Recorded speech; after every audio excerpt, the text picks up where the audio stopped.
ก่อนอื่นก็คือเอากากน้ำตาลลงก่อนเนาะอันนี้มันกากน้ำตาลเพราะว่ากากน้ำตาลที่เป็นอาหารให้จุลินทรีย์ซะก่อนคือเศษอาหารนี้ข้างคืนนี่อยากบ่อยากมันมีจุลินทรีย์อยู่แล้วแต่ว่าจะเป็นจุลินทรีย์ตัวดีหรือตัวร้ายนะทีนี้เราเอากากน้ำตาลลงไปก่อนจักหน่อยก็สิเอาตัวดีเอาจุลินทรีย์ตัวดีหรือว่าหัวเชื้อ EM มันลงเพื่อให้มั่นใจว่า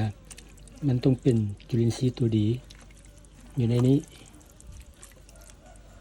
คนกากน้ำตาลมันแตกเพื่อให้เป็นธาตุอาหารของจุลินทรีย์ซะก่อนแล้วก็อยู่ในกากน้ำตาลมันจะมีธาตุอาหารห้อง